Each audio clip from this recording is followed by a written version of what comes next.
Welcome to the Toll and Stone Podcast. I'm Garrett Ryan, and my guest today is Dr. Adrian Goldsworthy. Dr. Goldsworthy earned his PhD at St. John's College, Oxford, in ancient history, and taught for a few years before beginning his career as a writer. He has written more than a dozen nonfiction works in ancient history, including The Complete Roman Army and best-selling biographies of Augustus, Julius Caesar, and Antony and Cleopatra. Today, however, we're going to focus on his most recent nonfiction work, a double biography of Philip II of Macedon and his famous son, Alexander the Great. Dr. Goldsworthy, welcome to the program. Thank you for inviting me. Oh, it is my pleasure. So, as you note in your introduction, there are many biographies of Alexander, many biographies. I think I have 3 or 4 on my shelf already. But there are far fewer of Philip, his father. What motivated your decision, to discuss Philip and Alexander together? Well, I have to admit, it was actually the publishers asked me, would I do a book? And if they'd asked me, would I write a book on Alexander, I certainly would have said no. But when they said Philip and Alexander, the brain started ticking away, and I thought, actually, that's interesting, because Philip is the forgotten man. You know, he's the essential part of the story. It couldn't have happened for Alexander if Philip hadn't done all those decades of preparation. But we remember Philip as the one-eyed, limping, drunken old man at the start of Alexander's story, who sort of has to die so we can get into the action. Right. And you forget just how much things had changed. And also it's the speed of it all. You know, we're used to Alexander, the young hero. He goes off, conquers the greater part of the known world in less than a decade, and then dies really young. So it's spectacular, but it's quick. But when you think about it, Philip's only king for about 20-odd years. So there are plenty of people alive who can remember a time when Macedonia just didn't matter at all. And suddenly you've gone to the point where they've overthrown the greatest empire in the world. They're dominating the Greek world. They're dominating, the Macedonian armies are in India. All of that happens. It's something about the speed of it I really wanted to convey doing this. So the more I thought about it, the more I thought, yes, Philip is actually a vital part of the story. And it's something that, again, the general audience doesn't know about. The specialists will know about the importance of Philip, at least some of it, but even they haven't necessarily sat down and worked out what happens when. And the big problem with writing about any period of history is hindsight. We know what happened. And whilst it's obvious to say that, when it's something as spectacular as this, it can all seem very inevitable because it's so familiar. So part of it, go back to Philip's story, when it starts, the world is so fundamentally different that it just seemed like a story to tell that hadn't been told before. So that's what always, gets you as an author, particularly I try to write books for anyone who's interested enough to see it on the shelf and think, oh, I'd like to know more about that, and pick it up. And I hope that even without any background knowledge, they can actually follow it. So that it's trying to reach that wider audience to tell people there's a lot more to history that's really exciting and interesting and that's worth knowing about. So all of those things came together, and it became a project I really wanted to do from, as I say, somebody else actually coming to me and saying, do you fancy this? Yeah, and it was, actually. I think putting those stories together did convey the breadth, the breakneck pace of all that amazing change. We always read in our Classics programs, Demosthenes and his shrill denunciations of Philip especially. And it begins to make more sense when we think about how awesomely unfamiliar it was for a Macedonian king to suddenly be making the rules in Greece, let alone his son conquering, like you said, out to the uttermost east. So just fascinating. And I think it works very well as a joint story, yes. Oh, sorry, go ahead. Oh, sorry. Well, it's that shock. People would say, Macedonia? Who on earth cares what's going on? And that was the point of trying to make that, when Philip's born, who's going to care outside the Macedonian aristocracy and elite itself, particularly as he's the younger son. He's not in clear line. It takes a lot of other people getting killed for him to get there. So it is that, but that's the problem. We know that Macedonia is going to become the dominant power, but everybody else just didn't have a clue. And it's in the same way that you feel, in the build up to the Second World War, a lot of people in Britain and America couldn't take Japan seriously because they had this idea, well, it's just some backward kingdom in the middle of nowhere, ignoring the decades of progress and development and expansion. So that there's an element you still think, well, we don't need to be as careful preparing to fight these people as we do, say, fighting the Germans, because somehow it'll be all right. It's that level of change. and suddenly they really humiliate you. They run rings around you and Right. that makes it worse because you don't expect it. Well, absolutely. Yeah, nobody saw Philip coming. Even when it was already a well-equipped kingdom, he was beginning to make inroads in central Greece. Um, and yes, it is, thinking it from a source perspective, obviously all of our sources are written much later in the case of Alexander and Philip as well, from most cases. And that, of course, they're writing with that hindsight, that they have the glory is blinding them to what came before. And on that note, so go ahead. Mm-hmm. No. I was simply saying you've even got Alexander consciously making his own reputation, trying to make his version of history. Right. So it's as an active player and being ridiculed later in ancient history. People like Augustus look back and think, well, Alexander got the court historians to exaggerate so much, and in the end, that reflected badly on him. So we don't do that. We do something else. But you are dealing with that. People tend to forget, and they tend to be a little bit naive in saying, oh, well, Arians relying on Ptolemy, and Ptolemy was there, and all this sort of thing. Right. But we don't have Ptolemy. We have 400 years later, somebody writing, drawing upon that and other sources, and thinking very much in a 2nd century AD Greco-Roman senator's perspective of the world. Right. So everything has changed so much. And again, you often see it in analysis of the Persian war effort against Alexander, this sort of sense of why are they being so dumb as to fight this man? You're fighting Alexander the Great. You must know you're going to lose. But they don't, because he's not Alexander the Great. It's Philip the father is famous, but now dead. Some youngster with no record at all has come along. Why on earth should you be frightened of this person? In the same way that Demosthenes can think, well, Alexander's dead. That's it for Macedonia. They're never going to find another man like him. It'll go back to being what it used to be and what it should always have been. This sort of kingdom rent by infighting, obscure, picked on by everybody else. So yes, the sources are a huge problem. Even compared, it's always the case with ancient history. There are so many things you don't know and that you'd love to know, and that you never get the broader perspective of anyone outside the elite, what they think about things, their involvement. You'd love to have a memoir of some of Alexander's soldiers or some of the Greek allies who went along with them, that sort of thing. But in the same way, you never get the view from the ranks of the Roman army. It's just not there. You never get the full Persian perspective on just how does this seem, from the perspective of, say, somebody in one of the eastern satrapies who's such a long way away from it all. Would you really be that worried for quite a while as to what's happening? Yes, there's always stuff on the Mediterranean coast. You've had the Ionian Rebellion before. All these problems, it's not a big deal. But we have to speculate. You have to try and ask the questions as to how would it seem to these people, but you're never going to get their version of it, nor are you going to get the really detailed, reliable official documents giving you dates and times and statistics and amounts and this sort of thing. So there's always a lot of guesswork. With Alexander and Philip, it's even worse, because Philip in particular, although he tried to have his story told, none of the histories of his day have survived. What we have that's contemporary is very hostile. Demosthenes is obviously not a balanced source in terms of, partly because as well, he's someone who, Philip becomes more and more important to him because he needs an enemy to fight. He needs to be able to stand up and make these speeches about the great threat.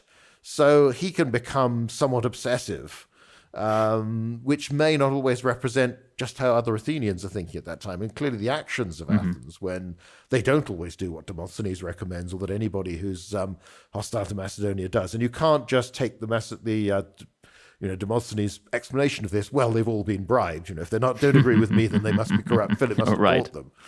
So you get those glimpses of what a voice is saying at the time, but it's so partial, and there is so much that's lost.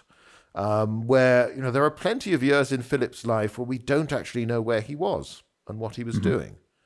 That's never the case with Alexander. We've always got a pretty good idea of where he is month to month and sometimes even day to day. With Philip, there are gaps, particularly when he's not doing anything directly involving the Greek cities of the south. If he's gone into Illyria or Thrace, people in Athens don't care. They're not bothered. They're not talking about it. They're not worried. They've got only the haziest idea of the geography, whether political or physical, some of these places. So they're not interested. So you get this very partial sense. So it's very difficult, All I think you can do as a historian is be honest about it, not pretend that, oh, we can sift through these sources to find their sources, and then we can judge how reliable we think they might be, and therefore this is right and this is wrong. Yes, fine to speculate, but make clear that it's speculation. Make clear what we don't know. Make clear what we're guessing, and try to ask the appropriate questions, even if you can't get a firm answer. Because then at least you're talking about the sort of problems, the sort of issues and what was happening. Yes, I think that I've fallen into that, the old Quellenforschung trap myself, thinking, like in a good 19th century German, that it's possible to see like through a mirror, through, whether it's Plutarch's Life or Arrian, back into the Hellenistic sources. And of course, like you say, they're being mediated in all sorts of ways by that author's concerns and blindnesses. And of course, again, the great shining memory of Alexander, blinding everything else that would happen at the same time. The other thing is that all these authors, they're just human beings in the first place. They're not necessarily very consistent. I mean, I've become less and less convinced by that whole approach. I mean, I was always skeptical, but the more I've written, the more I think I'm not sure anybody could go back, look at my stuff, even with the footnotes, and necessarily know why I was saying it that way or what I was doing, because these books develop, and things I wrote several years ago, I can barely remember now. They're not as familiar as they were because you've moved on to the next thing. So, and I do notice that when I'm proofreading or checking copy edits, certain expressions, certain ways of framing a paragraph, framing a sentence, you'll do a lot for a few days or a week, but then it doesn't reappear. So the idea that you can see from a construction, oh yes, this is certainly so-and-so, I just don't believe at all. I don't think real authors write like that. Well, yes, you always hear like Diodorus Siculus, like you were mentioning, this often, pilloried as this, the hodgepodge author who's taking all of his, just transcribing sources left and right. And like you said, people just don't actually work this way, even in the ancient worlds. He probably have it, a scroll in front of him somewhere, but he's still, a human being with his own perspective, his own style. And so, yeah, like you say, that Alexander and especially Philip are opaque for this reason, despite their great fame. And do you have any strategy when you're writing this book for how to manage this kind of welter of sources?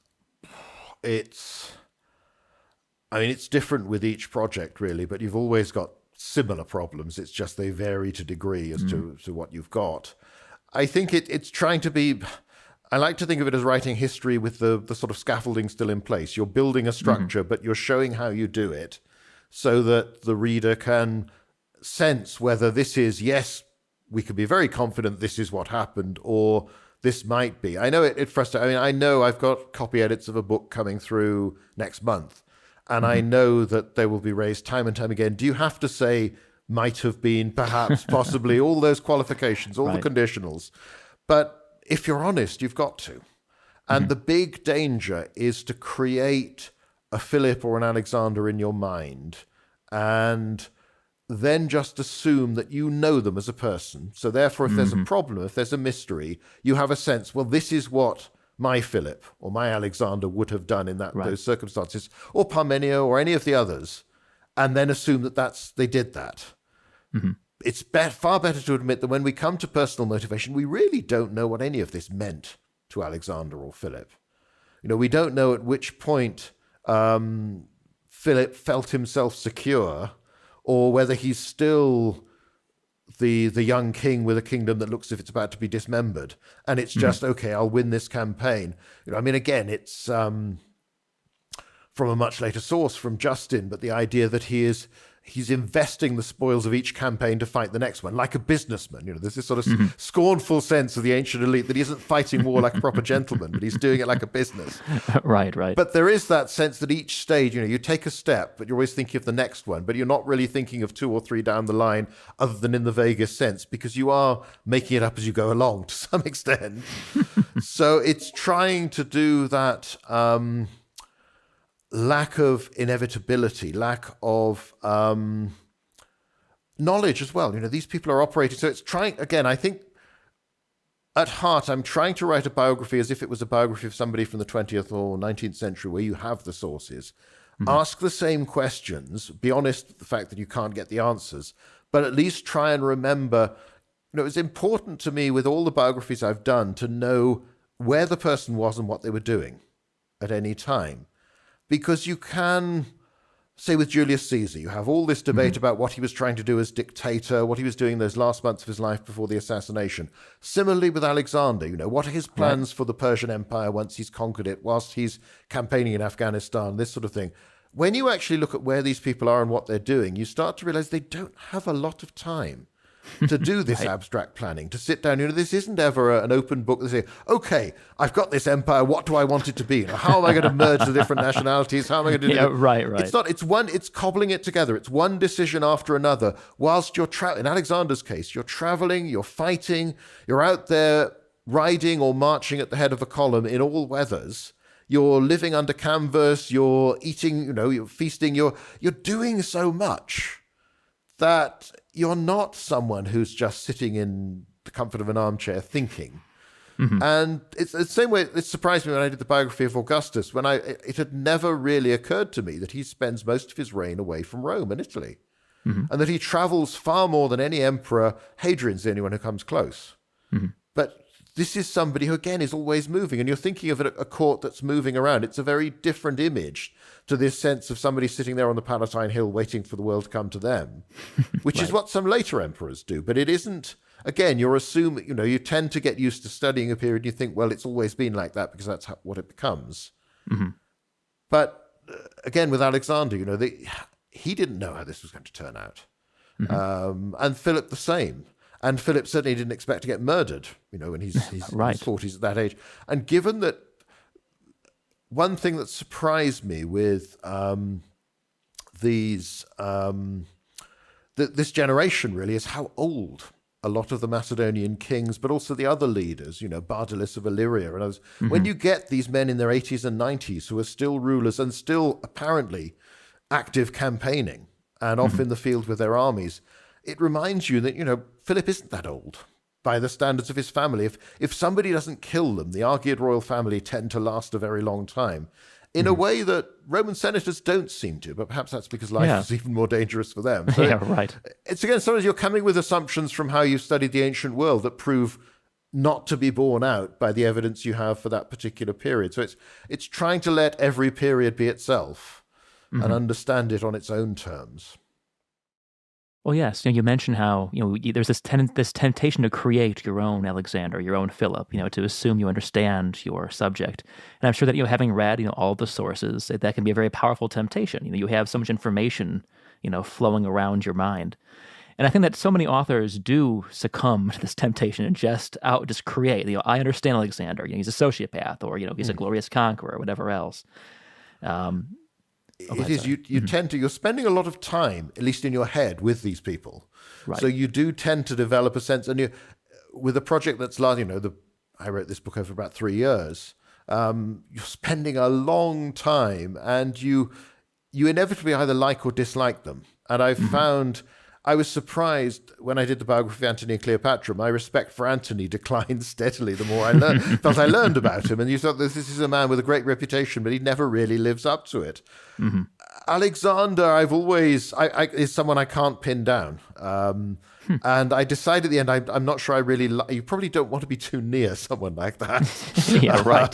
Philip was easier to admire, even though you could tell very clearly, this is not a nice person. But again, the circumstance of the 4th century BC, or much of the ancient world, particularly at that level of political leadership, don't really encourage very nice people as we would understand them.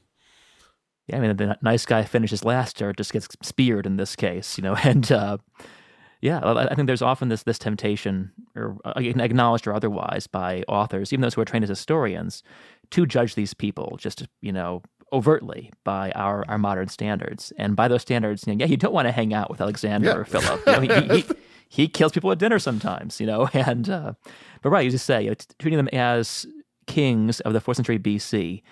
Far as we can do that with our modern perspective, is a much more fruitful approach, I think. Yes, a historian, you really are there, you're trying to understand. You do have to remember that these are living, breathing, flesh and blood human beings. Don't turn them into archetypes, don't turn them into these sort of machines that have certain names or are simply crudely evil or good. Because they're a mess like most of us, but these are extreme situations, and once you take the step along these political routes, once you want to be the king of Macedonia and you want to survive, it does become a life or death thing. Right. Almost every decision you make, and it is extremely dangerous. So it isn't, it's all very well to judge it from our perspective in safety, but again, it's trying to not turn them into these creations of yourself. And I think, oddly enough, because as a sideline, I write some novels, I think it's easier for me to remember the line between fiction and non-fiction in a sense, because I know that this is what I'm doing for this main bulk of the year. I'm doing something different. So I'm less inclined to do the sort of pen portraits and purple prose, which can read very well, but is often misleading. If you sum up an individual with a line or two, it's very often a gross oversimplification. And it can then mislead your narrative because it makes, again, everything seem inevitable that, okay, yes, this person is going to do that. Well, yes, and of course, it's a very ancient thing to do, of course, those purple prose portraits. We're kind of following our classical predecessors there. And so to return to Philip, who, of course, is so often overshadowed by Alexander, just by the virtue of, being, coming before this, glorious, blinding figure. What in your opinion set Philip apart from his predecessor? What allowed him to make Macedon into this superpower? Was it just circumstance, personal qualities, some combination of these? I suppose the broader background is, well, really two things. On the one hand, he inherits a Macedonia that is really in trouble. His brother's just been defeated and killed along with the pick of the Macedonian army by the Illyrians. And the older brother than that was murdered in the way that so often seems to happen to the family. This is deeply insecure. You've got the Athenians trying to steal your land. You've got Thracians. You've got Illyrians. You've got everybody threatening you. However, there's a broader context that, compared to a generation or so before, particularly go back to the 5th century, Greece doesn't have the great powers that it did have, southern Greece. Athens is weaker than it was. It is still an important city. It's still got all these imperial interests around the Dardanelles and that area. It's trying to prey on Macedonia. It wants its resources. It wants its timber. But it isn't quite the superpower that it had been until the end of the Peloponnesian War. Thebes has had its day, but is fading. And Sparta doesn't really take much interest that far north unless it's trying to mess up the Athenians. So you've actually got a southern Greece that is less stable and less balanced between a few great cities. It's much less predictable, in a sense, as to what's going on. So that means when he does take on Athens, which he will do at various stages, he isn't quite taking on Athens that used to be. And Athens isn't as focused. He's just one of many little problems they've got, and they haven't really got the resources to sort out all of them. So I think that's part of it, but it's also Philip from the beginning has to succeed just to survive. There's a very real prospect in 359 that Macedonia is going to be dismembered, that large chunks of it will be taken permanently by more powerful neighbors. So Philip has to try and turn that around. So he's fighting for survival for the first few years, and then has to do this, make one victory, build into the next one. So he's partly creating a good way of fighting and winning wars, and then going on to fight the next one and the next one. I think the pressure on him to do that is something new. Macedonia probably hasn't quite been at such a low ebb ever before. And of course, as I say, the whole wider world is much less predictable. It's much less stable. So there are opportunities. So I think some of it's chance, but it's also his ability. He clearly is able to do something to turn around the fortunes very quickly. He's able to go back and beat the Illyrians within a year with this newly recruited, newly inspired, partly reformed army, a process that's going to take a long time. He's also able to negotiate. He shows this knack for dealing with some of his opponents by buying them off or doing a deal with them or making them realize that there's actually a more attractive enemy for them to go and fight somewhere else. He has that talent. I mean, you have the story, again, like all these sayings that someone in the ancient world is supposed to have said, the claim that Philip was prouder of his diplomatic successes than his military victories ought to be true, because he certainly has a lot of them. And he does, and that's partly because of his weakness. He can't dominate right from the start. And for quite a long time, he does not have the military might. He doesn't have the economic might. All of that is put together very slowly. You don't just snap your fingers and suddenly there's this reformed, superb Macedonian army. Right. It's a very gradual process. So I think it's a combination of a remarkably talented, determined, and, again, something the ancients would have recognized, lucky individual. Right. He gets away with it.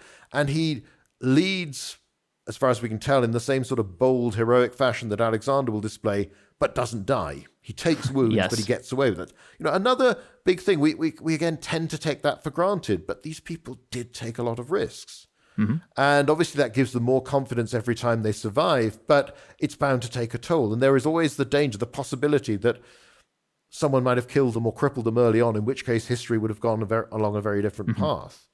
So I think it's a mixture of this wider context, the talent of Philip, and then he's got to keep on winning. I mean, there is a relentless quality about those campaigns, really, that continues almost throughout the reign. The pace slackens a little bit later on when he doesn't have to win a war every year. But at the beginning, again, it's got to be this win a victory, take the spoils from that to go and fight another opponent, deal with them, because he certainly isn't short of opponents. And every time he wins, the more important he becomes, and therefore people start to see, particularly the Athenians, maybe this man's dangerous. Maybe we need to do something about this. Right. So success gives you more benefits, makes you stronger, but also attracts attention, much of it hostile. You were saying before about how these men are in the grip of events at all times. They're constantly, in the thick of it. And Philip, for his first decade especially, must have been constantly, at least just kind of struggling to keep his kingdom from being totally submerged by these hostile forces. And also this contingency that he was never killed despite leading from the front all the time. You think of Alexander at the Granicus or something, with the Cletus stopping the Persian just before he, cuts Alexander's head off. Right, one spear stroke away, and history is very, very different. So returning to what you mentioned about these reforms of the Macedonian army, which was, like you said, a piecemeal and slow process, we think of the Macedonian phalanx as the great military machine, of the Hellenistic age, and of course it was in many ways. Can you talk about how this worked, why it was so effective when it was fully developed, and how we think it came about? Again, one of the problems is we know quite a bit about the system as it ends up.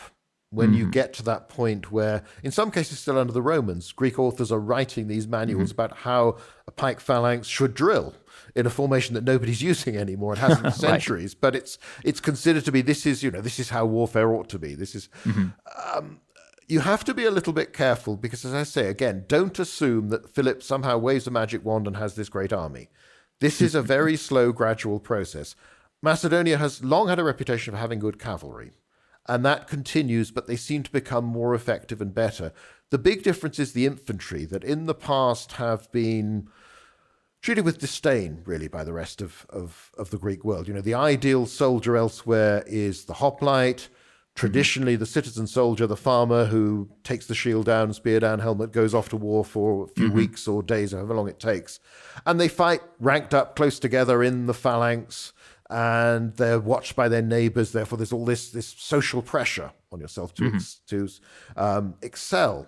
And that's turned into, there have always been mercenaries there, but it's become more and more important. As armies have got bigger into the 4th century, there seem to be more and more professional soldiers. But of course, that's always been a problem because the Greek states fight each other so much and are so prone to stasis, to revolution. There's always plenty of people who've been exiled or chased out of their own city who don't know anything else other than fighting. So, the Greek mercenaries that are there and the Persians have relied on for years, but so, they turn up in Sicily, they turn up in Italy, they're all over the place. They're hired by other Greek states. So there's been this sort of semi-professional tradition as well.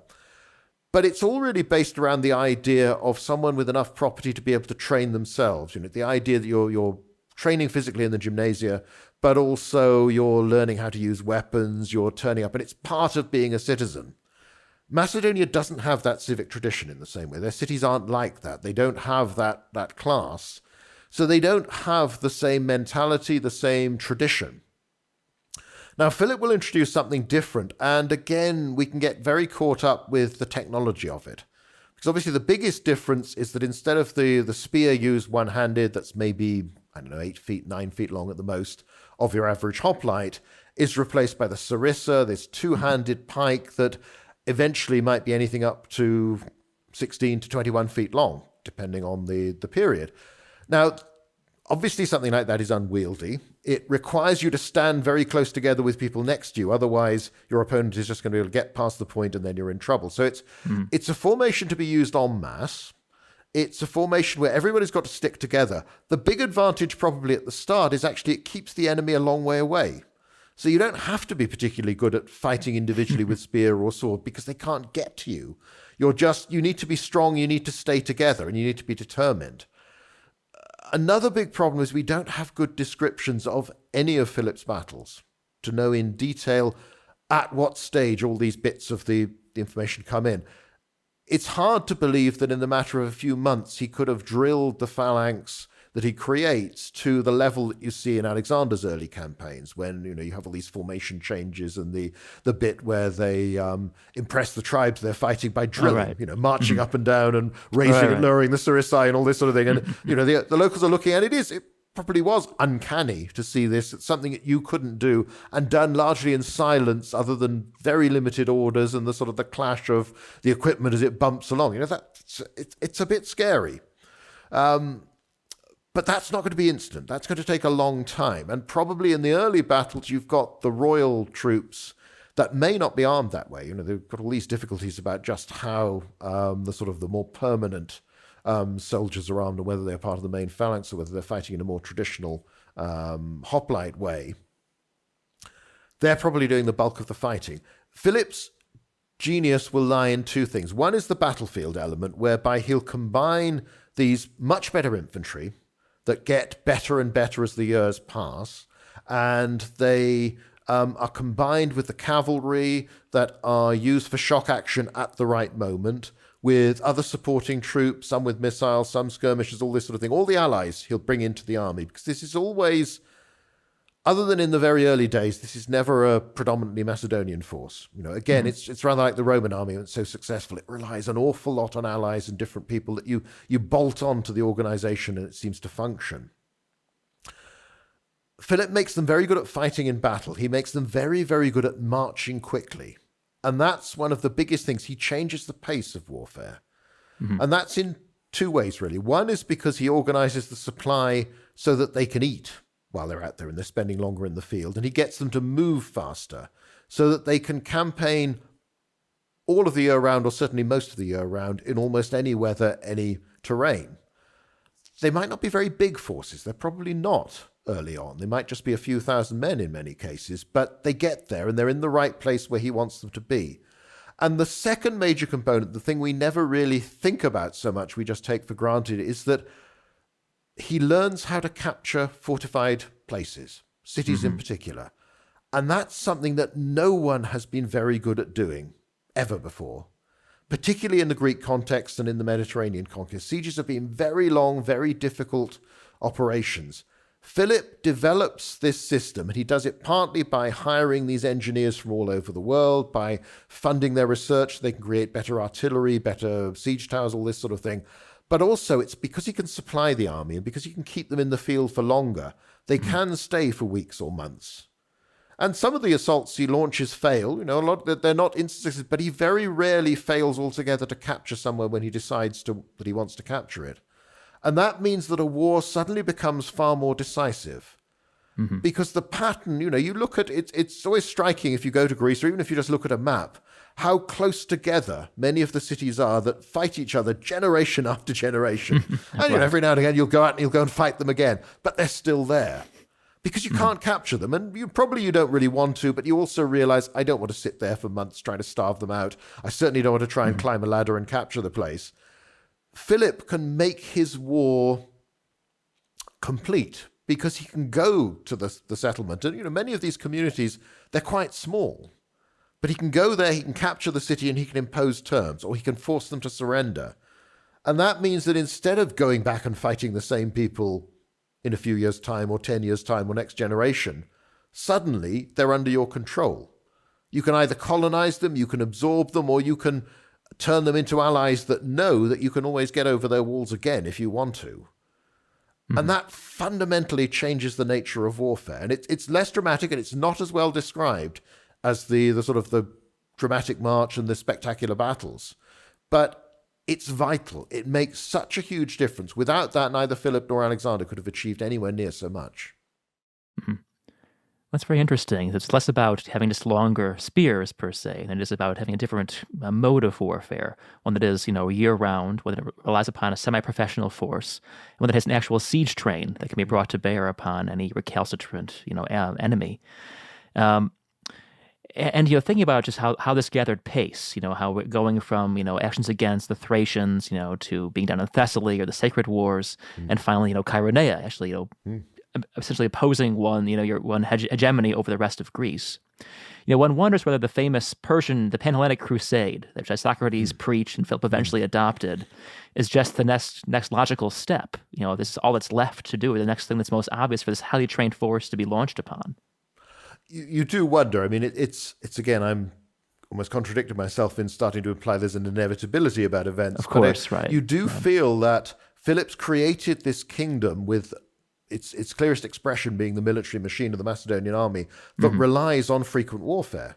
Because he does keep, he makes vast profits in these wars, but he doesn't end up a fabulously rich man because he spends it.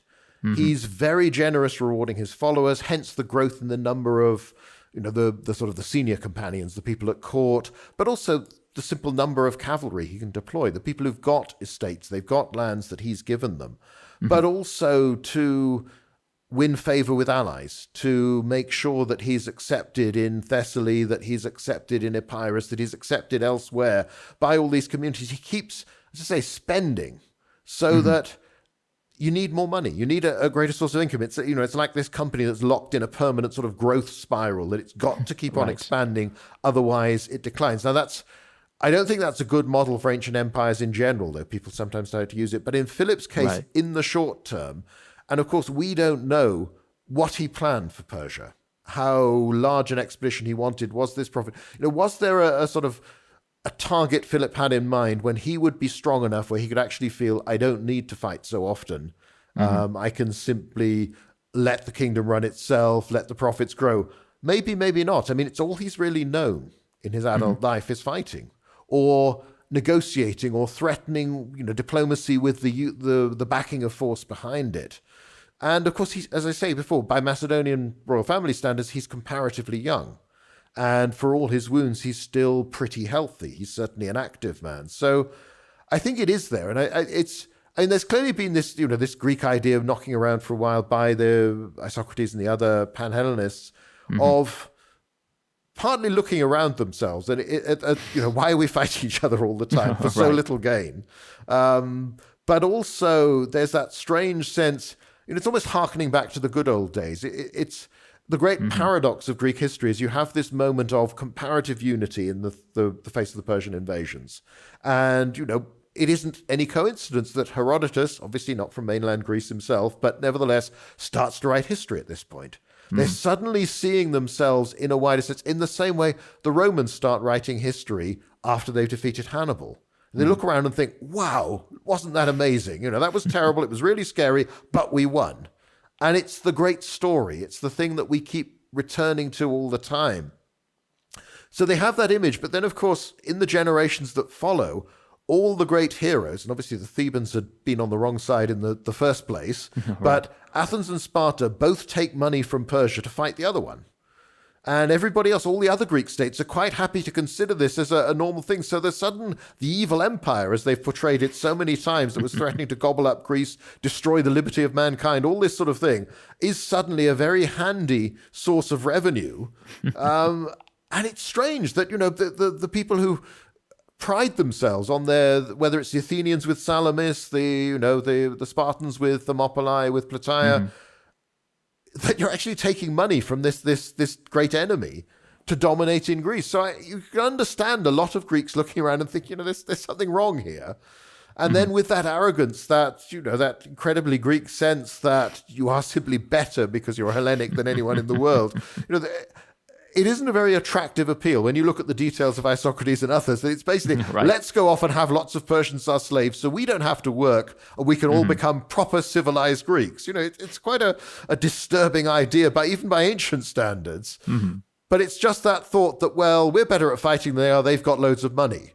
it's pretty much what Attila the Hun was saying to his people yes, in the 5th century, so you would imagine. So it's that way, but because it's the Greeks doing it, we sometimes accept this sense of, well, they are different, and yes, they are just better because they told us so than everyone else. But it's clearly a problem. And, you've had Jason of Ferrai before. There are people who are looking and wondering how, if you don't dominate in Greece, you're not secure because somebody's going to attack you if they think you're vulnerable. So any individual or power that grows stronger has to sort of keep growing stronger.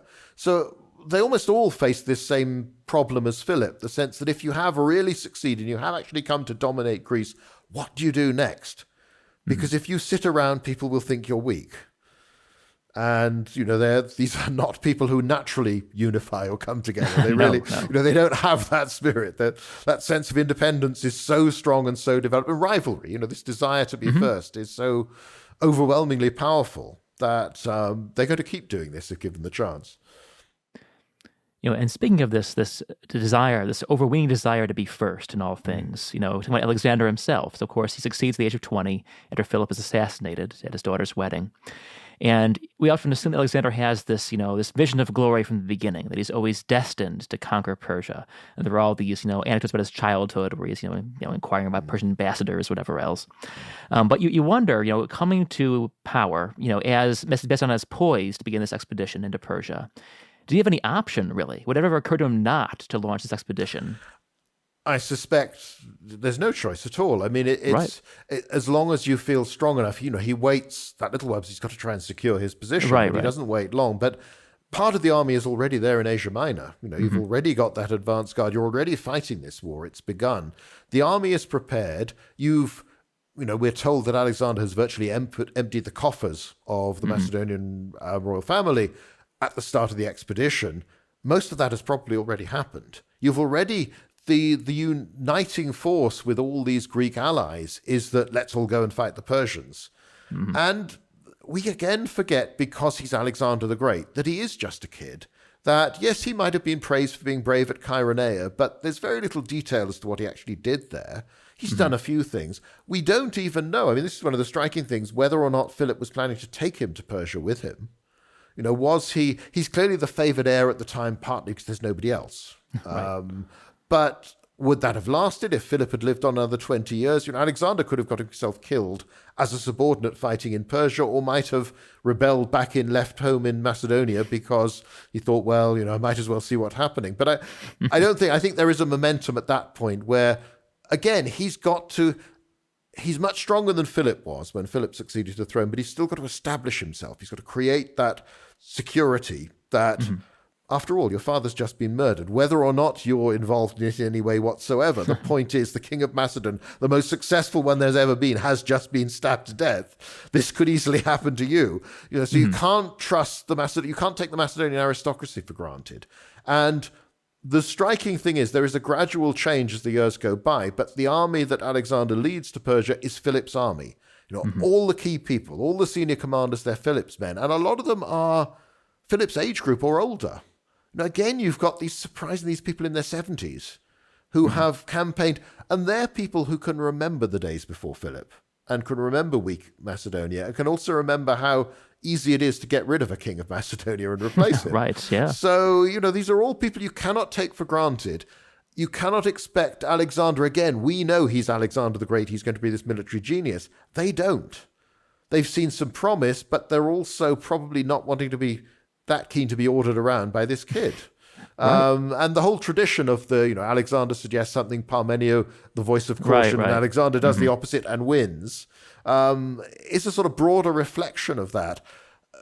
Again, Justin, so it's a much later source, but emphasizing that it's mature men that he took as the rank and file soldiers. And some of these people are in their 40s. They're people who fought nearly all the way through Philip's reign. So it is going to take a while. It's like taking over a sports team where you've had, it's been really successful under another captain. Suddenly you're the new guy. How do you convince people, or any institution, any organization? But the stakes are that much higher because this really is life and death.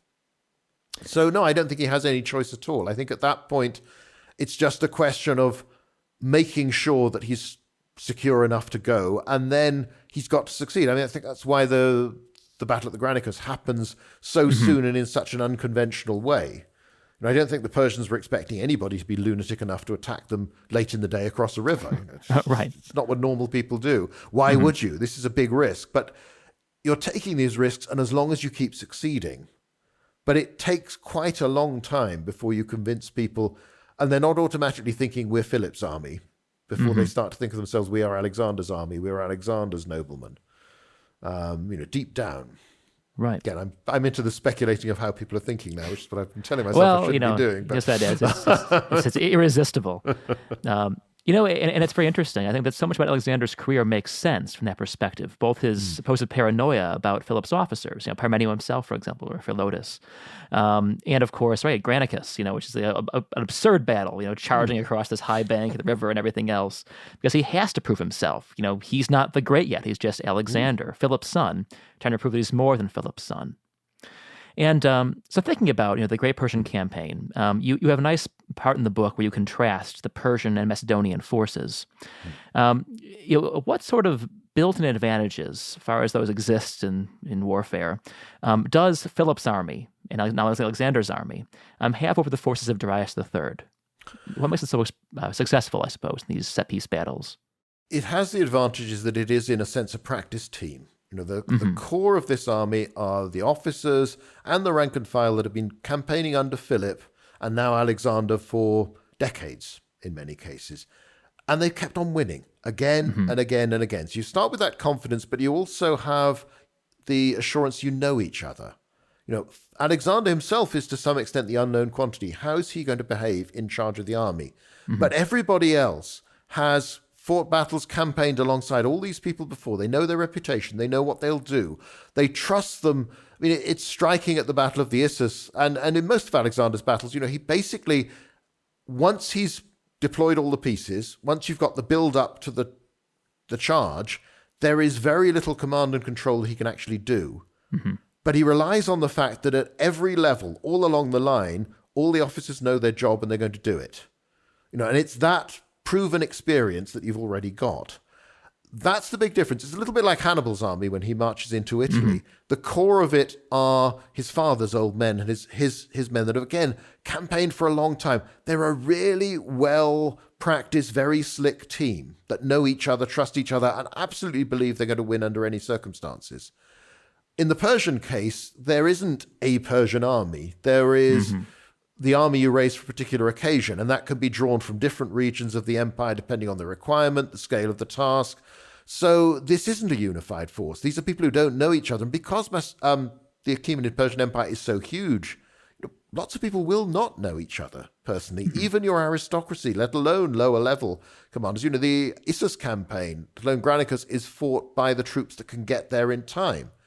And some contingents will be there at Gaugamela that haven't had time to go all the way from the east, form themselves up, and get to the point where they can actually join the main army.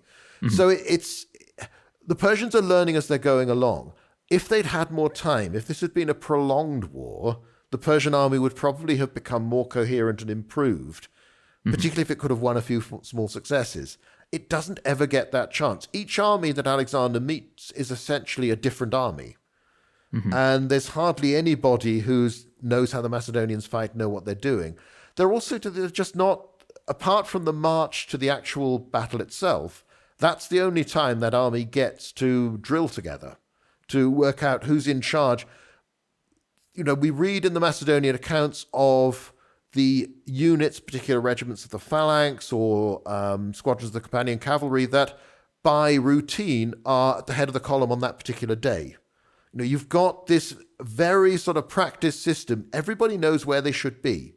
Everybody knows on this particular day, all right, that's where we're going to be positioned. That's going to be, those are the people to our left, those are the people to our right. This is a very different organization. So you've got that advantage.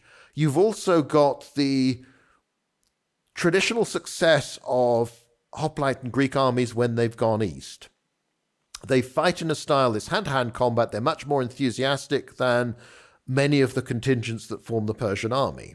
And this has been reinforced by the fact that the Persians have so often hired Greek or Greek-style hoplites to do that sort of fighting for them, that you haven't really, it's a relatively late development when you try and create your own troops who can do that sort of thing. And there's a lot of cultural assumptions as well that you have to get past before people will fight well in that sort of situation. And because you don't have a standing army, because you so rarely need to fight wars, particularly you haven't had to, Darius hasn't had to fight the Macedonians before, nor has any recent Persian king. So you haven't got recent experience of this is how you deal with them, this is how you beat them. The sort of tradition is, well, just hire some Greeks to fight their Greeks and we'll sort it out that way. In the same way that when you fight the steppe nomads in the East, you basically hire people who are similar. They're good at fighting them. Yep, that's fine. That's sorted out. Yeah. And the empire's big enough and it's wealthy enough to do that. So Alexander has this well-balanced force which doesn't just have that aggression in close combat with the infantry that the other Greek armies have had. Now you've got all these extra troops, you've got all the cavalry, you've got this coordinated force. And again, worth emphasizing at this point too, they're very good at sieges. You can't just hole up behind the walls of a city with your food supplies and wait for them to go away or starve or catch disease, because they will capture the place. And it means your bases aren't secure, your supplies aren't secure. So they will keep on attacking you, and they'll keep on attacking you all the year round in the pattern that Philip has established. They don't stop. They don't settle down for winter quarters and rest for 5 or 6 months. They are always at your throat, even if they break up into several columns and start dividing. So it's a problem. It isn't really surprising that a Persian king who has only been on the throne a few years, has succeeded after the murder of his predecessor, is not from the main line of the Persian royal house, because they've been doing their best to wipe themselves out, just as the Argeads in Macedonia have been doing to themselves. That tendency, so you have an insecure king dealing with a very new problem and then not being given the time to do it. So there are big advantages for the Macedonians, but the difference is the Persians can afford to lose a battle or two, and it isn't final for Darius until later. If Alexander loses once, or if Alexander dies or is crippled, what happens next? Because there is no heir. There's no obvious successor. And that drive, the Macedonians are then going to turn on themselves. So the war could be won that way. Or at the very least, it could be prolonged to the point where the Persians can actually get themselves organized, start to sort of pull together the resources of the empire and do something about it. So Alexander has advantages, but it's always a gamble. He has to keep on winning. I mean, a few very interesting points there. I thought immediately when you started describing this veteran army that knows its components, knows how to fight, knows how it works best. I think actually from your own works about Caesar's legions at the end of the Gallic Wars. Who are veterans who just know how to fight and have that built-in advantage. And even also thinking about the Persian armies, you think about Rome's Parthian opponents, who are similar in many ways to their Achaemenid predecessors, who levy these forces right before when the Romans show up. Often are kind of local magnates, kind of cobbled together into a larger force, and are almost always destroyed if they don't wipe them out with their cavalry charges, Carrhae style, because they're not cohesive. But more importantly, your point that this is nothing that they've seen before. This is a new kind of beast and a terrifying one. It's not Xenophon and his 10,000 anymore. It's, this integrated force with cavalry that is used to winning and keeps on winning.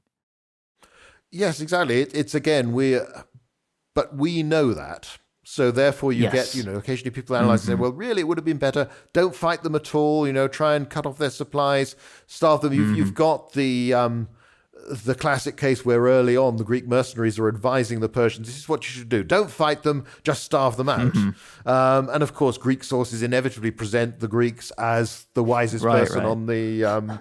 it's strange if you look at Napoleon's marshals, Marshal MacDonald, because of his Scotch ancestry, always gets a really good write-up in Anglophone accounts, even though he didn't really achieve all that much. And but it's just the sense, he was probably on the, I'm sure he knew what he was doing. There is that sort of strange snobbery as well that's there. But yes, it is. It's an exceptional army, and this is all new. And what Darius does is quite logical in the Persian response. Yes, you gather the local forces.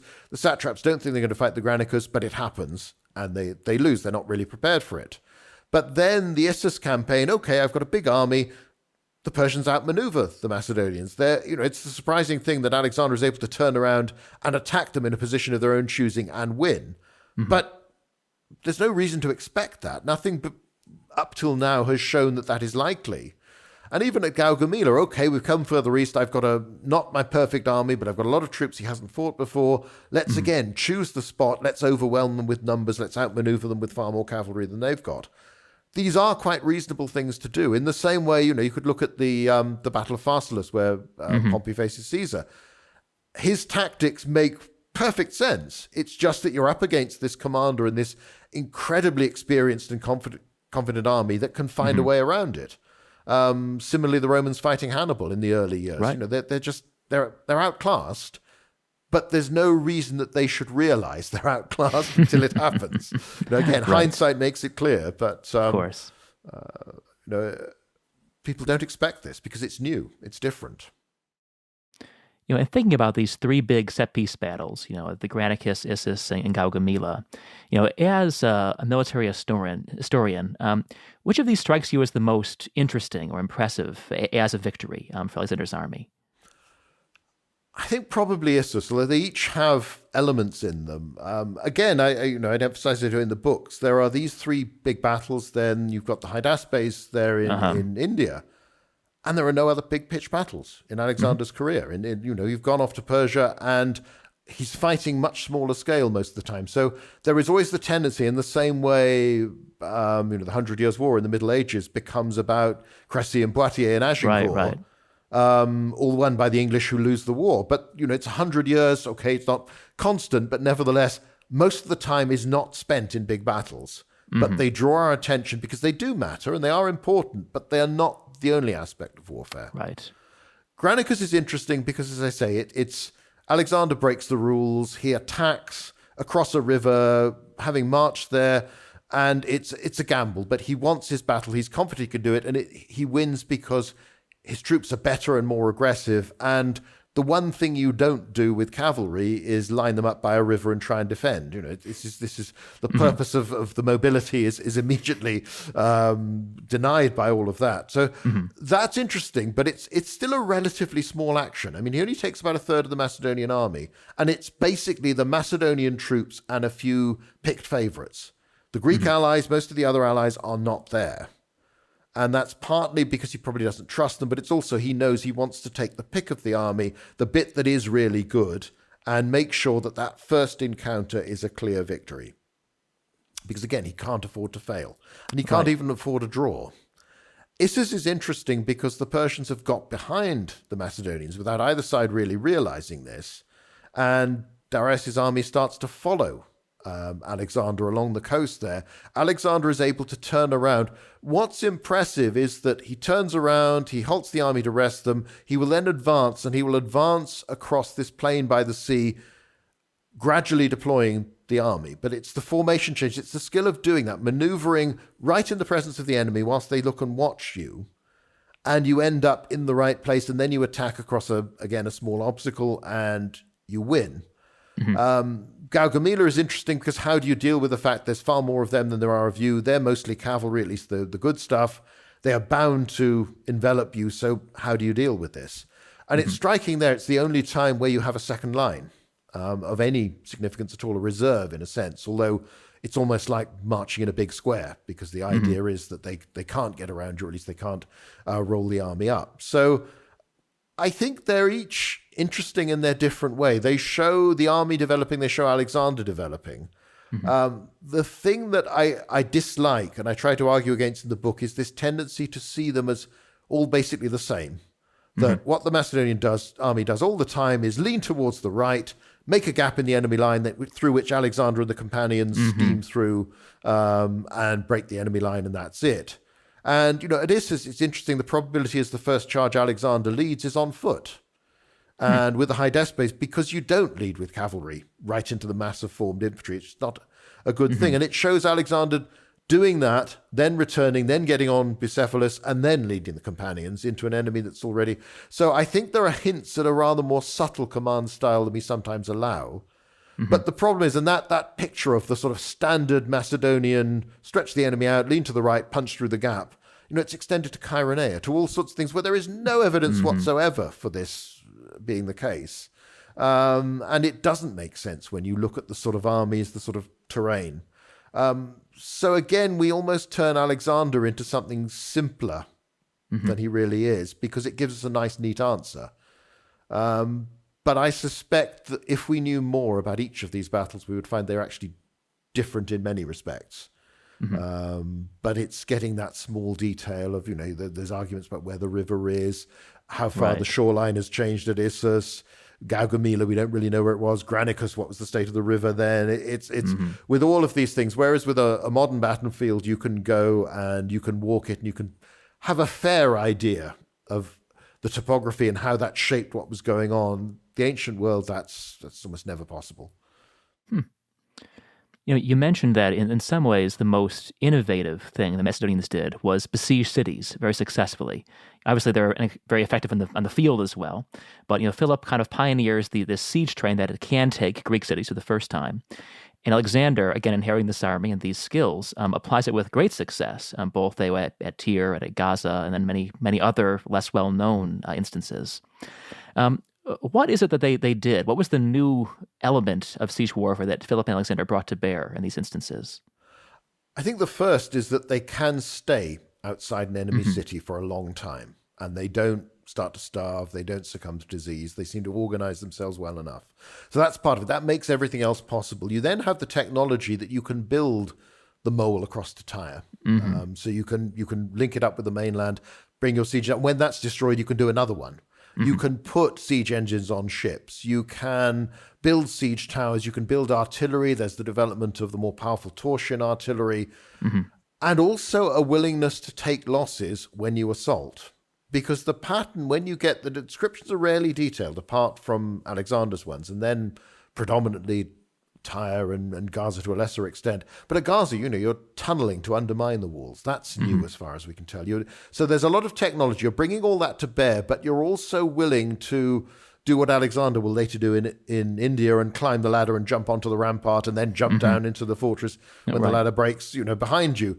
There's that aggression, and that means overall the losses you suffer are probably not spectacularly high, though if you look at the ones at Tyre, they're significant. They're higher than any of the battles, but then it's a 9-month siege, so it's a problem. But many of them will occur. It's the people who are willing to go first up the ladder or across the ramp of the siege tower onto the ramp, they are at very high risk. So you tend to lose a lot of your boldest, and you feel, as you're getting to the later campaigns in India, part of what rubs the edge off the Macedonian army is that they've done this too many times, and they know that the risk, you're rolling the dice so many times, you can't always get lucky and survive unwounded. Again, something that surprised me, because you don't come across it in the Roman sources for Roman period, is the very high proportion of fatalities to wounded in Alexander's battles, where it's sometimes, there are 10 times or even more as many wounded as there are killed, which may just be that they're calling people wounded that wouldn't necessarily be listed as wounded in a Roman account. You sometimes get that with different armies. If you look at Duke of Wellington's army in the Peninsular War, his Portuguese units always suffered a much lower proportion of wounded than the British, and it seems to be an accounting method. They just didn't count. Somebody who disappeared for an hour or two, got bandaged and came back isn't counted, whereas in a British unit it might be, because otherwise everything about them, the way they're acting, is exactly the same. So it might be that, but there's a sense that you can take a lot of risks, as Philip and Alexander do, because the armor you have and the sort of weapons you're facing means that you have a pretty good chance of not being killed outright. And whether it's a constitutional thing, it's partly the medical treatment you're getting, but you seem to have quite a good chance of surviving all these wounds they acquire as well, and still being healthy. I mean, obviously we don't know about the people who don't. But I think there are, in those later campaigns, you have a sense of an army that just doesn't want to do this anymore. They've taken these risks so many times, and it's, the spectacular sieges are the ones at the beginning, and the some of the ones in the mountains as they're moving into India. But there's so many of them, and you're just taking yet another mud-walled town. And it's dangerous, and a few of you will get killed and more of you will get wounded. For what? This isn't spectacular. Nobody's heard of these places. And when you've taken that one, there always seems to be another one a bit further along. But the siege warfare is critical because without it, again, you can look at it simply and say, well, Alexander wins 3 battles and the Persians say, right, fair enough, you've won the war, we'll give in a way that most ancient states probably would. But you're only able to fight those battles because in the meantime, you've gone on and you've taken city after city. And if you haven't taken them by siege, they've surrendered to you because they know that you can take them by siege if you're determined enough to do it. If you decide you're going to do that, then the odds are the place will eventually fall. And Tyre is the clearest demonstration of that. And even if it depends in part on the breakup of the Persian fleet and the defection of naval squadrons to join Alexander so that he has the navy that can blockade the harbours there. But it also shows that, it doesn't matter. If it takes him best part of a year, he is still going to take your city that everyone had thought was impregnable.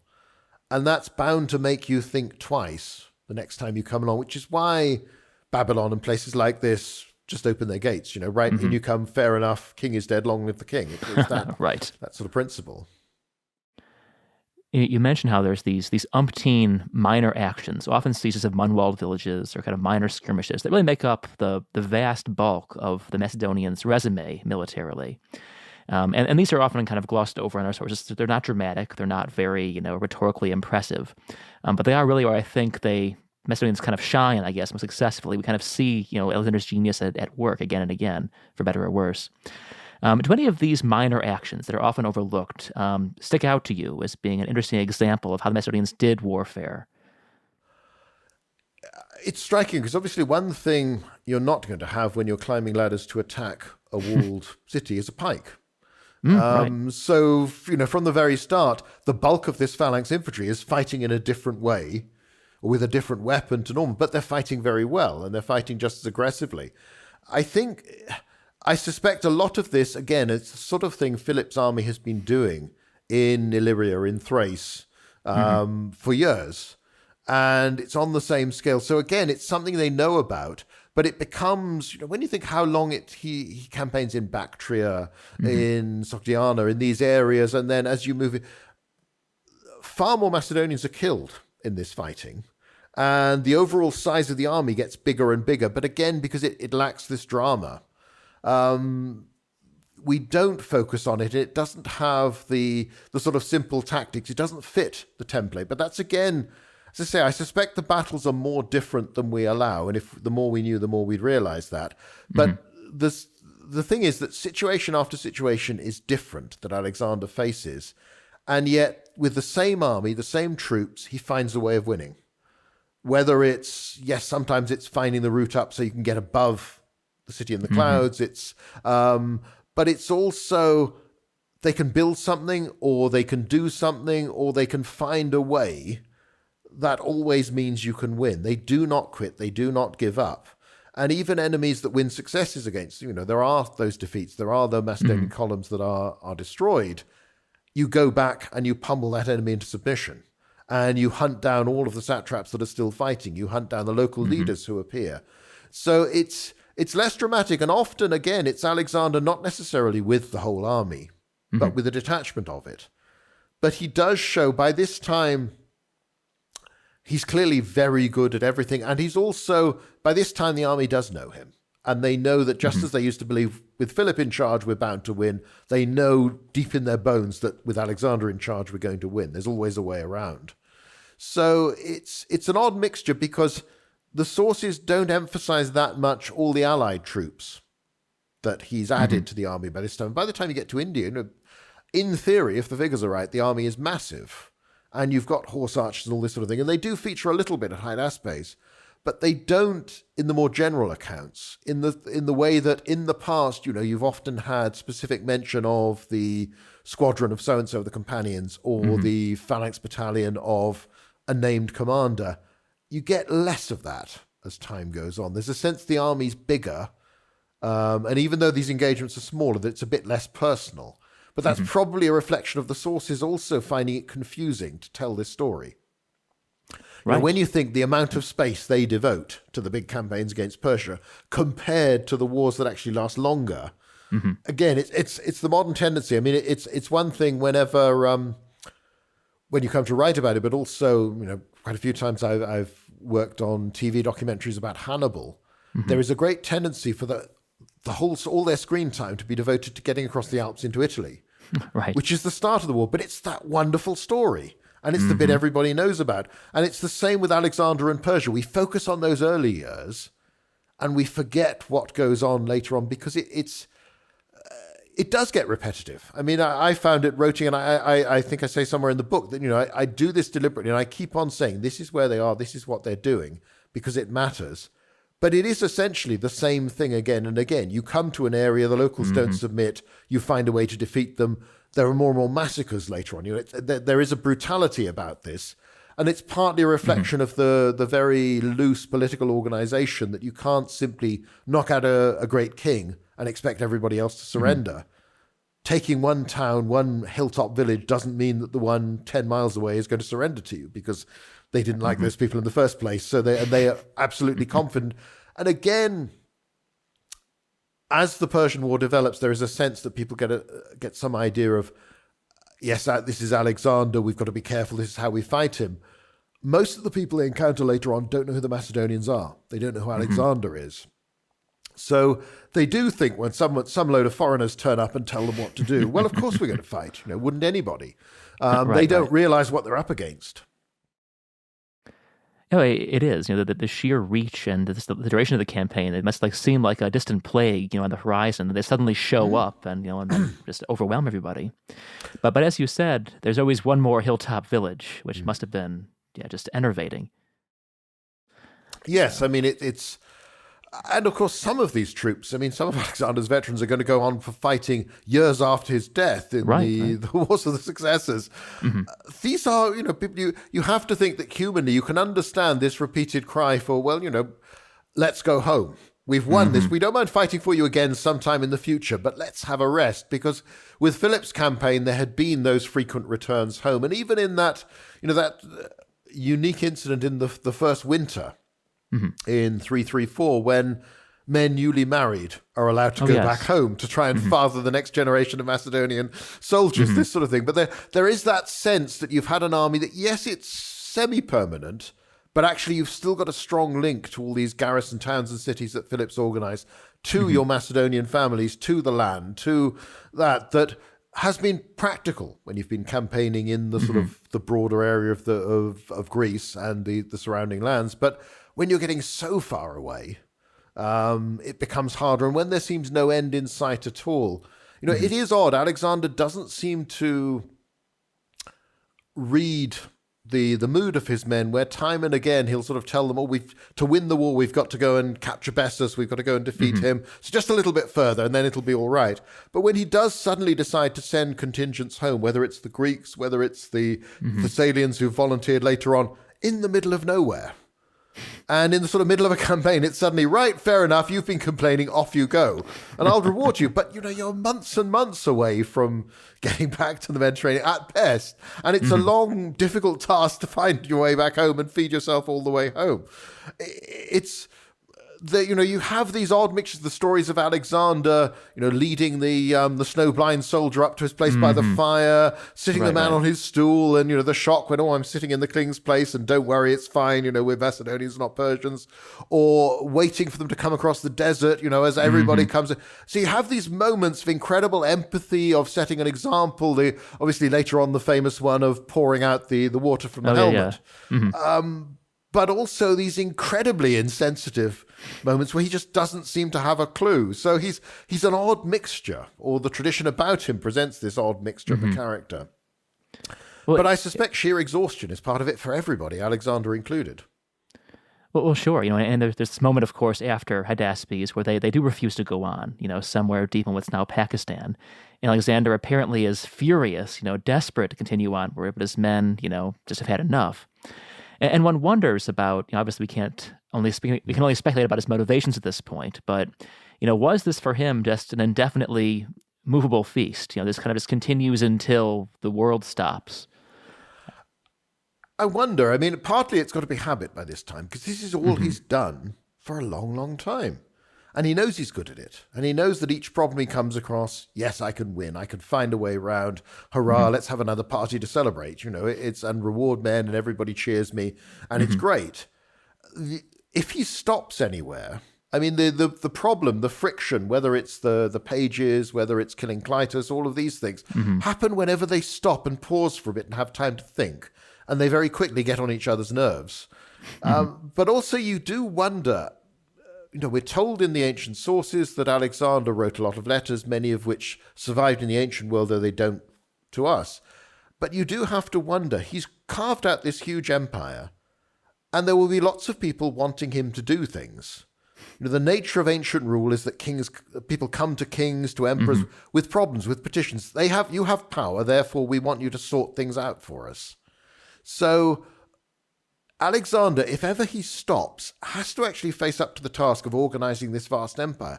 What sort of regime do you want to create? Now, he's got Philip's model, which is you never really stop for that long. You just keep going. So that's partly that as well. But I think it's become more intense because you're just going. The distances are so much bigger. If you do decide to turn around and go back home, he fights lots of campaigns on the way back to the heartland of the empire, even when everybody seems to have, okay, we're going back now. But it doesn't stop the fighting. It is such a long way. But there are so many problems to deal with, and he has to face up to responsibility in the longer run, like the sudden decision to marry.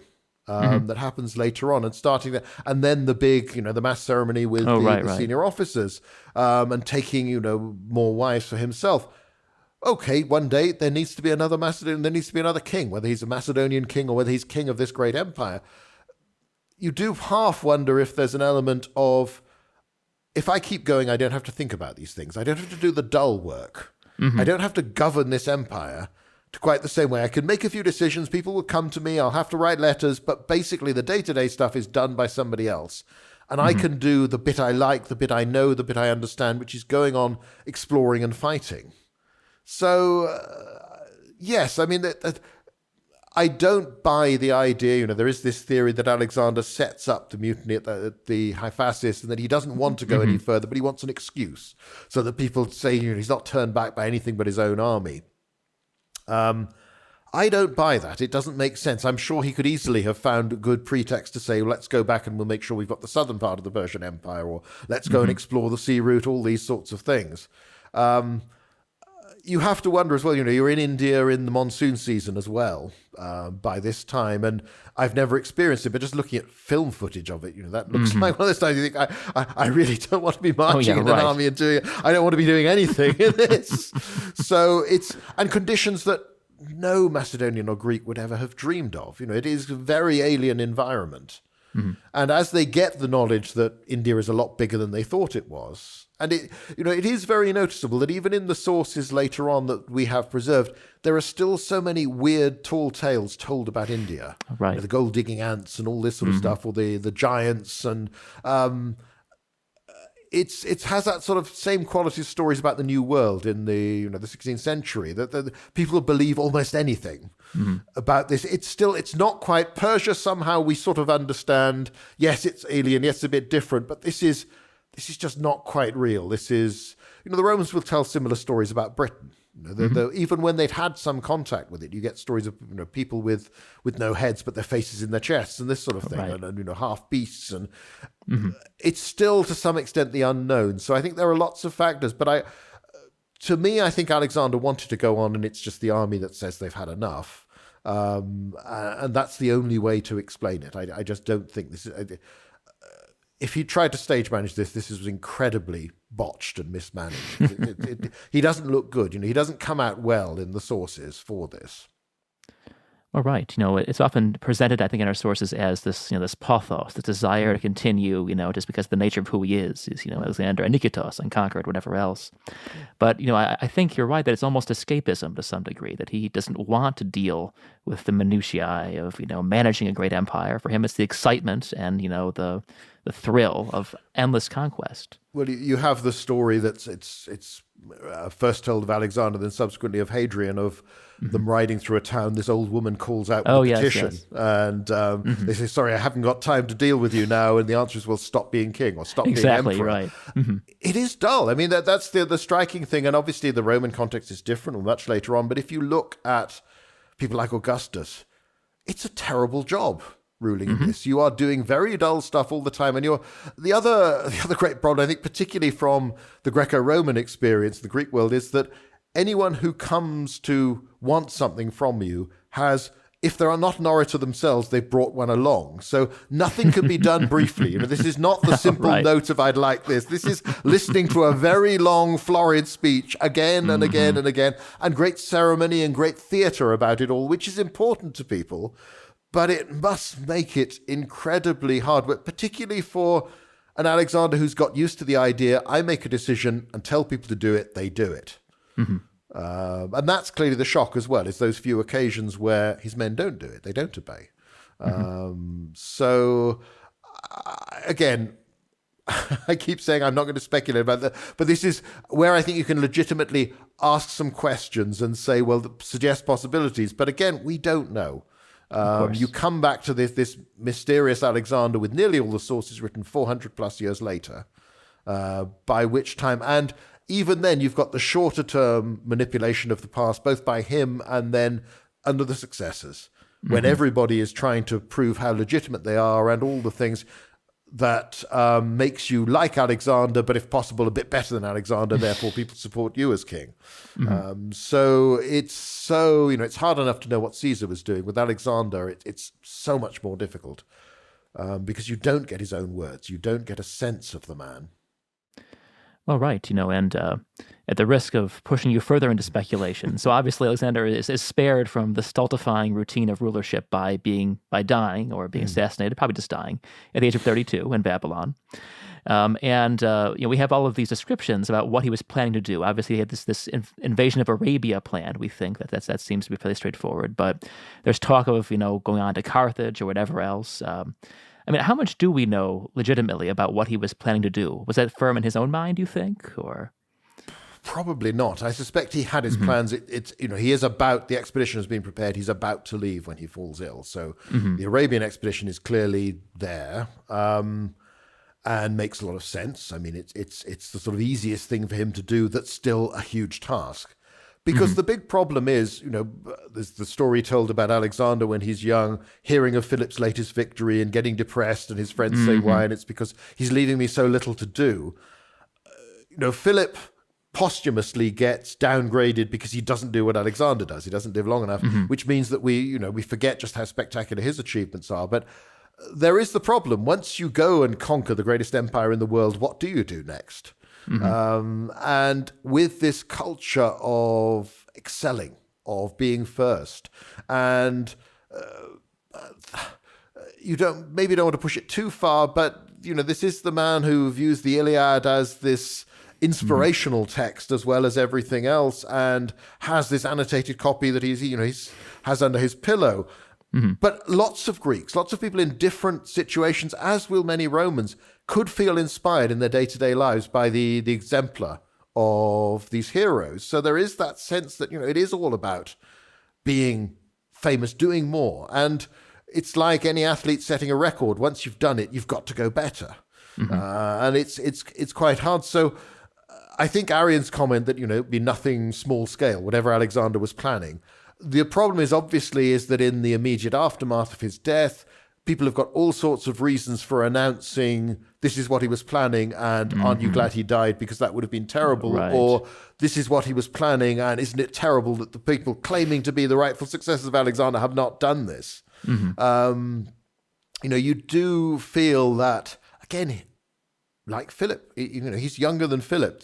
He would, under normal circumstances, have expected to live on a long time. The idea that the wounds suffered in India is crippling just doesn't seem to work with the accounts of what he does. Whether it's in the Gedrossian Desert, but other operations. He is a very active man, so he's not been permanently crippled. He doesn't, he's not someone who's going to struggle to go on campaign again.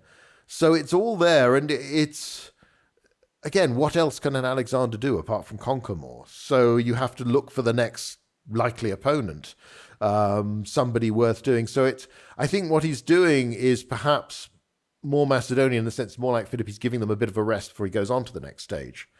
But obviously there's an element of snobbery in all of this, in the same way that the Romans like to consider themselves descended from the Trojans and all this thing, so they can sort of work their way into that great epic. Right. The idea, you get the Roman tradition that maybe Alexander was looking at Italy. Maybe he was, but it's the sort of thing you feel, yes, he would have, but he would have had a different task with us and all this sort of thing. And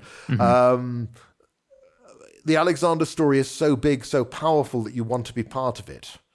So it does mean there's all sorts of reasons for inventing this, but I think it's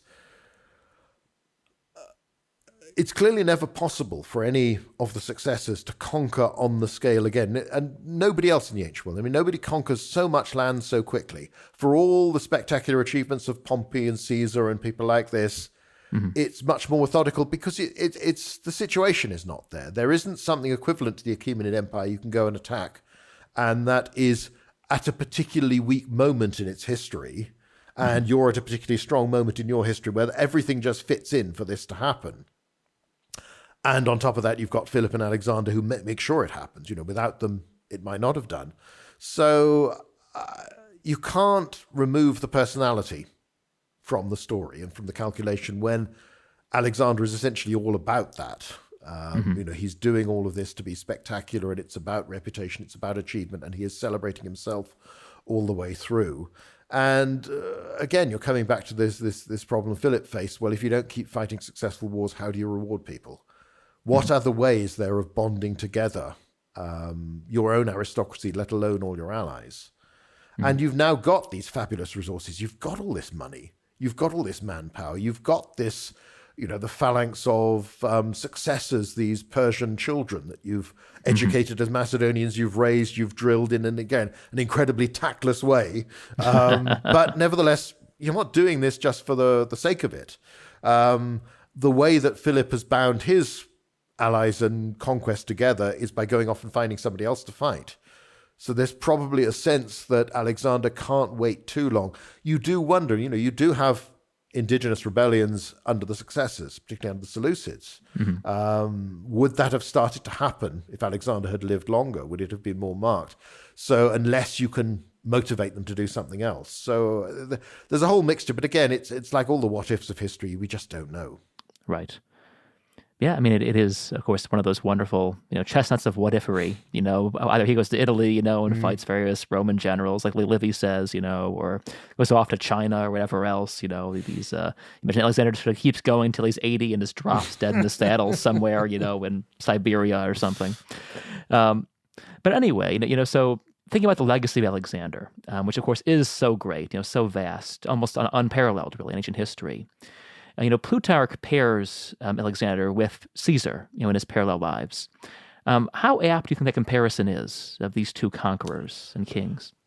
It's interesting because Appian does the same thing, writing almost at the same time. When he comes to Caesar's death, he goes and has a passage comparing him to Alexander. I think they are, in each case, the most spectacularly successful general produced by either side. But Caesar is a very different figure in that, I guess, he ends up as dictator for life, and there's all the rumors, does he want to be king or not? But he isn't the ruler of Rome until he's a much more conventional politician. It's the military aspect. But again, you have the stories told about Caesar of seeing the bust of Alexander and weeping because, he'd conquered the world and I haven't done anything in my life, this sort of thing. It's difficult. I mean, Plutarch's choices are odd in that it's striking, and again, it's probably the Alexander ripple effect that, as far as we know, he didn't write a life of Philip. That you would think under any other circumstances, surely this man would have demanded to be included. He's more important than many of the others that Plutarch does choose. So I think it makes sense, but it's also a sign of just how different Rome is to Macedonia. And, in terms of sheer distance, in terms of area conquered, Caesar conquers Gaul, and then he wins lots of battles in the Civil War. And yes, he raids Britain and he crosses the Rhine, but, that is small fry in terms of sheer area to what Alexander does. But on the other hand, he fights a lot more battles than Alexander in a short time. The world is different. He campaigns in different areas, and he doesn't have the resources. He can't just do what he feels like. You have the striking difference is you have commentaries written by Caesar on his campaigns where at every stage he is trying to convince his audience this is the right thing to do for Rome. Yes, right. I'm a good Roman magistrate doing what I should be doing. This is in the interest of the state. It's in the interest of our allies. Protecting our allies is in the interest of the Republic. Therefore, I go off and do this, and suddenly I go and pacify Brittany, or I go and raid Britain, and all these sort of things that presumably was not in anybody's mind when the Senate, and he's chosen to go there in the first place. And of course, we can see more flaws and mistakes Caesar made because he's given us this detailed account that even though it's very favorable to himself, is also quite honest because it had to be, because plenty of people had written home telling him what was going on. So it's odd. I mean, they are very different people having careers in very different eras, but they are still... We remember Alexander the Great today, and how many other Macedonian kings get remembered, or how many other Greeks at all get remembered today. We remember Caesar today, and let's face it, it's barely a century ago you had a Kaiser and a Tsar. People were still using because, and again, that's not really because of Julius Caesar, it's because of Augustus. That I've often had the problem with books where you've asked for pictures of various people and some researcher's gone on the internet, tapped in Caesar, got 700 hits and thought, that's a nice face. Let's choose that one. Because again, if you don't know that all these people take the name, that it becomes a title, the whole I am not king but Caesar that he's supposed to say is true in his day when it's a family name, but it ceases to be. It becomes this symbol of power. In the same way that Alexander can appear as the perfect general, the perfect commander, even in the sort of medieval, early modern sense, the perfect gentleman, the perfect knight. He can be reinvented. The Alexander romance, something I deliberately did not use at all, or other than one, I think it creeps into one or two of the endnotes because there's just a few little fragments where you think, okay, I'll allow for that, like the color of his eyes and this sort of thing. But we forget just how popular this was. And how the name, Sikander, Alexander, in all its various forms, spreads throughout the world. The image of Alexander becomes this ideal, both as hero and villain. And Caesar does to some extent that, although that's probably a sort of post-Shakespeare thing that adds to the sense of his name. But again, he mystifies the Romans. There is that sense that any Roman commander, let alone an emperor, who talks about a campaign in the Eastern Empire against the Parthians, against the Sasanian Persians, immediately the sources start talking about Alexander. And this is what you're going to do, whether it's Gaius Caesar under Augustus or anybody. Caracalla supposedly forms this legion of Alexandrian-style soldiers. What he thinks the phalanx wore and trains them that way. The invincible legion of Alexander the Great. So Alexander has set the bar so high, and no Roman can ever meet that. And you have Pompey wearing one of Alexander's cloaks, so he believed in triumph. So the Romans, they have that general sort of inferiority complex about Greece anyway, the sense that, yes, we may be more successful, but they're just posher than us. They're more cultured, they're more sophisticated. And Alexander is the military and the royal example of that he is so much more successful. But again, it's ambiguous. There's the tradition of this man's a monster and a tyrant and a savage, to the, well, yeah, but look how good he was at doing it, and isn't this amazing? And the sheer distances involved. So I think Alexander has that influence, and Caesar does to some extent. So I think they do probably fit as the most famous Greek and the most Roman, even though, of course, neither of them is typical of their day and their age and the consequences. But you can understand, and of course there is that problem that even though Plutarch is writing in the 2nd century AD, he is, on the whole, I mean, you get lives of some of the emperors in the Civil War period, but basically imperial history is out of bounds.